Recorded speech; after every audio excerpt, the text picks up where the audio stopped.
Hi guys, welcome back to my channel जीलर mathematics. हम लोग आज रिडॉक्स टाइट्रेशन देखेंगे। रिडॉक्स टाइट्रेशन में हम लोग एन फैक्टर देखेंगे कि n factor how to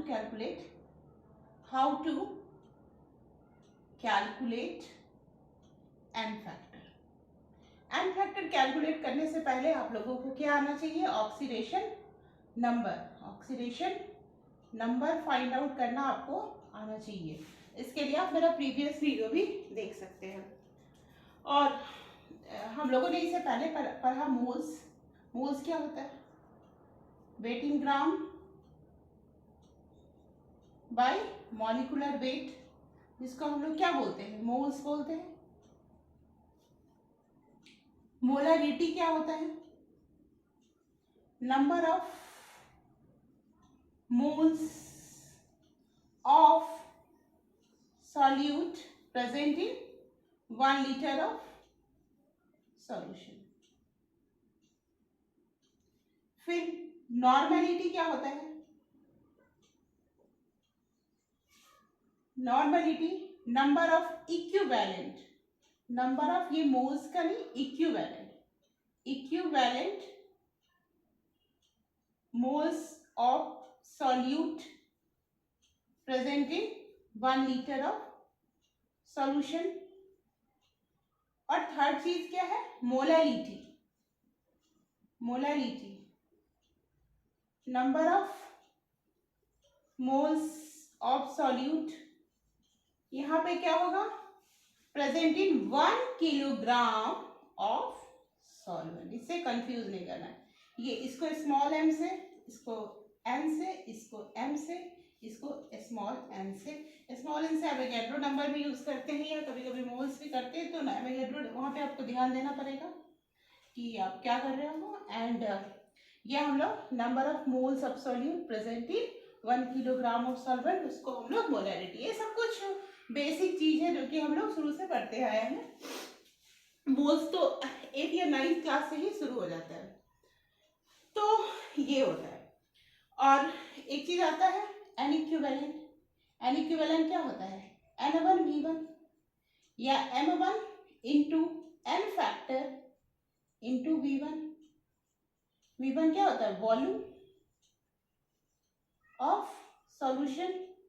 N1 आपको पता है normality, M1 molarity, N factor जो भी हम लोग पढ़ेंगे कि हम लोग कैसे इक्विवेलेंट वेट या एन फैक्टर, या एन फैक्टर का दूसरा नाम वैलेंस फैक्टर भी है। तो ये होता क्या है, इसके बारे में हम लोग अभी पढ़ें। ठीक है, तो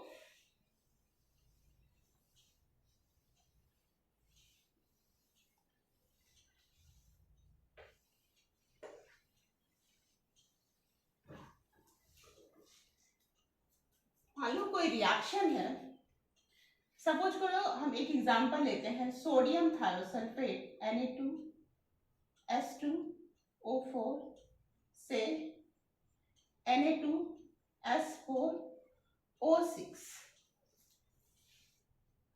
plus iodine plus 2Na।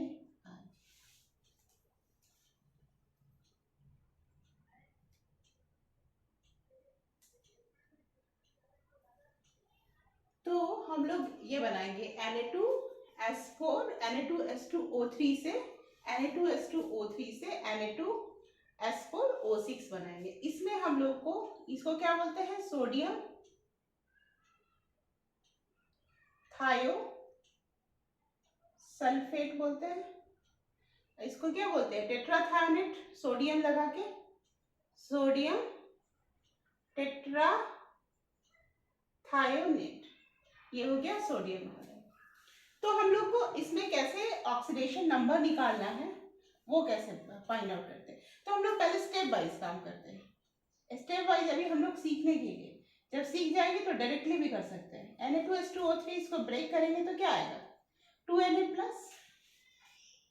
Plus S2O3 2 minus आएगा। चार्ज बैलेंस है, नंबर ऑफ एटम बैलेंस है। सिमिलरली Na2S4O6 को हम लोग तोड़ेंगे तो क्या आएगा?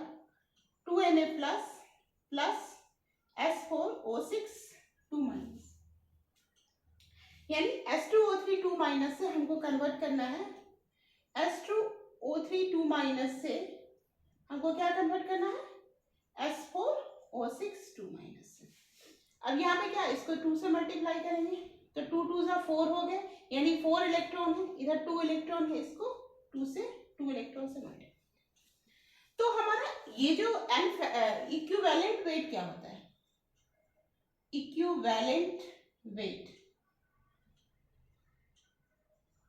इक्विवेलेंट वेट क्या होता है, molecular weight, molecular weight divided by number of electrons used by, या ट्रांसफर बाय, जैसा भी आप बोल सकते हो, transfer by oxidant and reductant, but एक शब्द हमेशा याद रखेंगे, क्या, पर मॉलिक्यूल, मतलब एक मॉलिक्यूल में जितना, जैसे इसमें क्या है, कितने इलेक्ट्रॉन हो गए, 2 इलेक्ट्रॉन, बट इसमें क्या है, अगर हमको सोडियम थायोसल्फेट का इक्विवेलेंट वेट निकालना पड़ेगा तो पर मॉलिक्यूल अगर देखिएगा 2/2 यानी 1 इलेक्ट्रॉन हो गया, तो इसका इक्विवेलेंट क्या आ जाएगा, मॉलिक्यूलर वेट डिवाइडेड बाय 1। तो हम लोग इसका इक्विवेलेंट वेट कैसे निकालेंगे, molecular weight of sodium thiosulphate, यानी सोडियम थायोसल्फेट का मॉलिक्यूलर वेट क्या होगा, 2 × 23 प्लस 2 × 32 प्लस 16 × 3 अपॉन क्या हो जाएगा 1, क्योंकि हमने इसमें क्या लिखा, नंबर ऑफ इलेक्ट्रॉन्स यूज और ट्रांसफर बाय ऑक्सीडेंट और रिडक्टेंट पर मॉलिक्यूल, तो 2 मॉलिक्यूल में 2 इलेक्ट्रॉन, तो एक मॉलिक्यूल में कितना आएगा, 1 इलेक्ट्रॉन आएगा, यानी कि ये हम लोग इसको करेंगे तो ये क्या आ जाएगा हमारा 158 डिवाइडेड बाय 1, यानी इसका मॉलिक्यूलर वेट और इक्विवेलेंट वेट दोनों इक्वल है और इसके एन फैक्टर क्या है, 1 है, ठीक है। तो ये हमने निकाला सोडियम थायोसल्फेट के। अब इसी में अगर हमको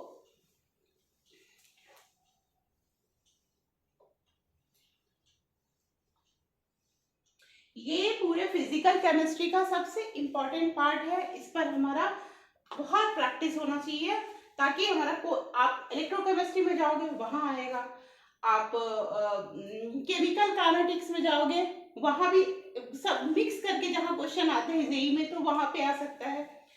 एंड आप स्टार्टिंग का मोलैलिटी वाला चैप्टर है उसमें आपका आएगा, और आपका ये गैसेस वाले में आएंगे, वहाँ पर नंबर ऑफ मोल्स अगर निकालने पर कहीं भी जो जहाँ मिक्स करते हैं थोड़ा सा क्वेश्चन, वहाँ पे ये चीज आएगा ही आएगा, इसलिए पूरे फिजिकल केमिस्ट्री का सबसे इंपॉर्टेंट चैप्टर है। अब देखो, आपको अगर आयोडीन का पूछा जाएगा, जिसका क्वेश्चन में जहां जो रिक्वायरमेंट होगा उसका हम इक्विवेलेंट वेट निकालेंगे। आयोडीन से हमारा क्या बना, 2NaI है ना, तो हम इसको लिख सकते हैं 2NaI को कैसे ब्रेक करेंगे, Na plus plus I minus, है ना, तो 2I माइनस। अब देखो यहाँ पे तो फ्री स्टेट में है, 0 है ऑक्सीडेशन नंबर, यहाँ 2 इलेक्ट्रॉन, यानी 2 इलेक्ट्रॉन का ट्रांसफर हुआ, यानी इसका एन फैक्टर क्या होगा, ये जो 2 होता है this is the N factor.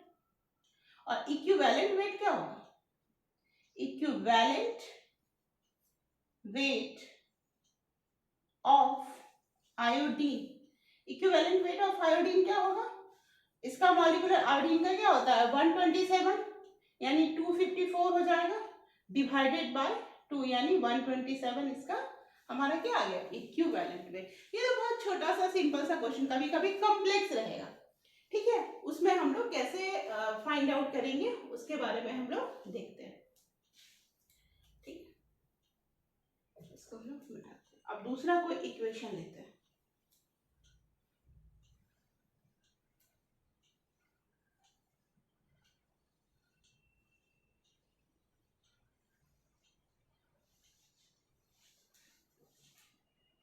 मान लो हमारा कोई ऐसा इक्वेशन हो, NO3 माइनस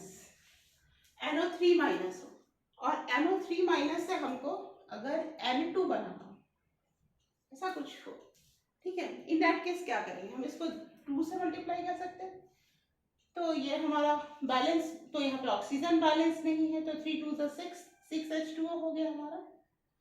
तो ये हो जाएगा 12H प्लस, 12H प्लस तो क्या हो जाएगा, ये 12 प्लस और 2 माइनस 10 इलेक्ट्रॉन, 10 इलेक्ट्रॉन होगा। तो अब अगर इस केस में हमको NO3 माइनस का equivalent weight of NO3 minus, weight of NO3 minus पूछा जाएगा तो क्या होगा, molecular weight of NO3 minus, तो मॉलिक्यूलर वेट क्या होगा 14,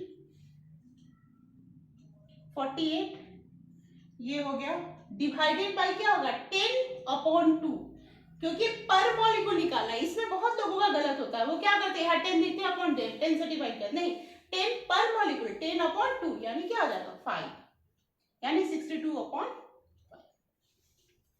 अगर नाइट्रोजन का पूछा जाए इक्विवेलेंट वेट ऑफ नाइट्रोजन, अगर नाइट्रोजन का क्या होता है 28 और कितने इलेक्ट्रॉन है 10, तो 2. ये आया। इसी तरह से अगर हमारे पास ऐसा क्वेश्चन हो MnO2 से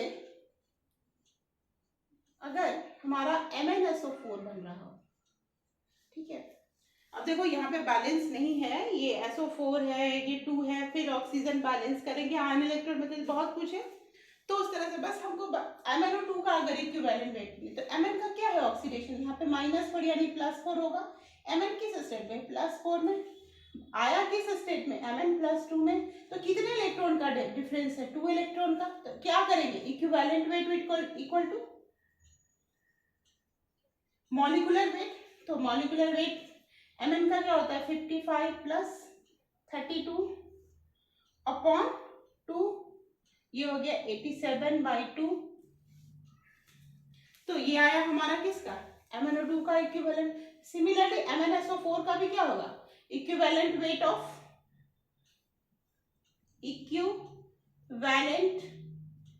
ऑफ MnSO4 क्या होगा, तो Mn का 55 प्लस SO4 का क्या होता है 96/2 यानी 151/2।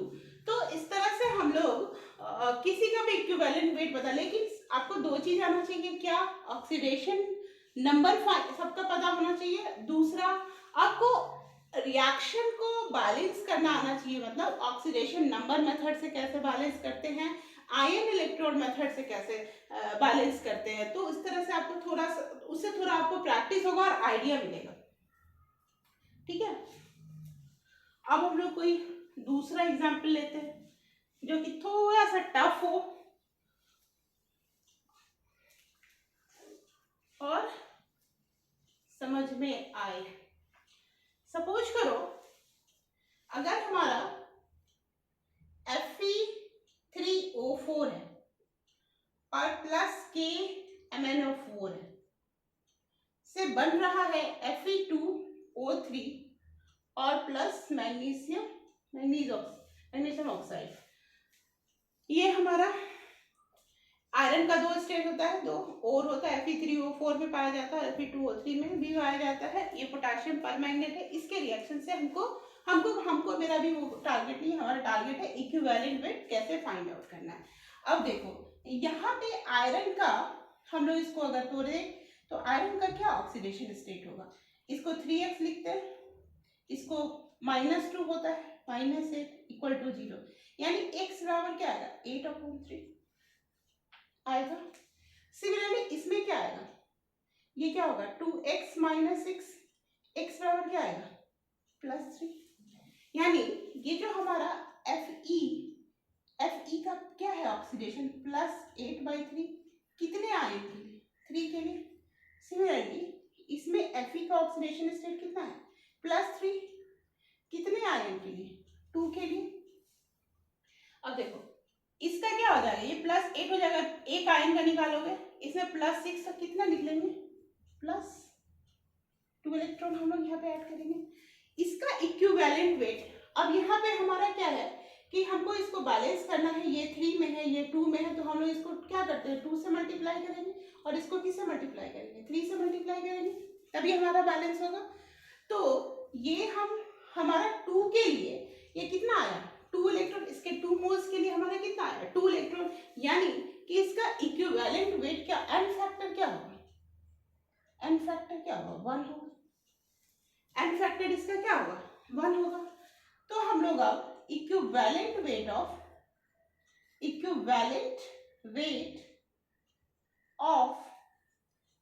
Fe3O4 is equal to its molecular weight, molecular weight। क्यों, क्योंकि एन फैक्टर हमारा क्या आ गया, 1 आया, ठीक है, 2 डिवाइडेड बाई 2 है ना।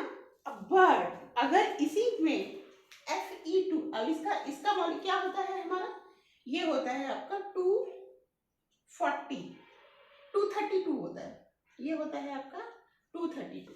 तो कैसे होगा, 56, 3 इंटू 56 प्लस 4 इंटू 64, और ये 56 55 पॉइंट समथिंग आता है, तो 8 आएगा, 8 and 4, तो ये आ जाएगा आपका लगभग 232 के अराउंड। तो ये आया आपका equivalent weight of Fe3O4 in this reactions. अब इसी क्वेश्चन में अगर हमको इसकी जरूरत पड़ गई, इसकी एन फैक्टर निकालने की जरूरत पड़ गई, मान लो कि इसका कुछ आफ्टर रिएक्शन कुछ पूछा जा रहा, कुछ वेट या कुछ प्रेसिपिटेट, कुछ भी इस तरह का कुछ चेंजेस कुछ पूछा जा रहा, तो इसके इक्विवेलेंट वेट का इसका एन फैक्टर क्या होगा। तो इक्विवेलेंट वेट ऑफ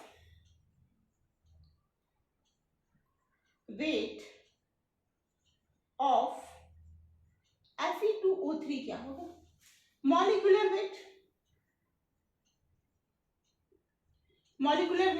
अब उसको कितना से डिवाइड करेंगे, ये नंबर ऑफ इलेक्ट्रॉन 2 हमने बनाया, लेकिन पर मॉलिक्यूल क्या हो जाएगा, 2/3, यानी कि ये हो जाएगा 2/3, यानी 3/2। इसका इक्विवेलेंट वेट होता है आपका 160 आप निकालोगे तो आ जाएगा 56 2 जा प्लस 16 3 जा 48, एंड ये आ गया 112 प्लस 48, तो ये आ जाएगा हमारा 160, तो ये हो गया हमारा 80 और ये आ गया हमारा 240।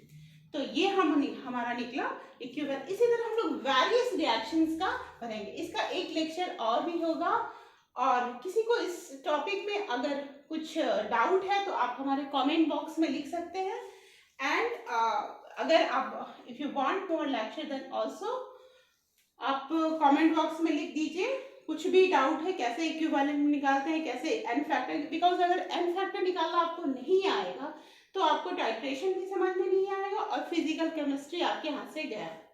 तो this is a very important thing, आपका इक्विवेलेंट वेट निकालना और एन फैक्टर निकालना जरूर आना चाहिए। Thank you.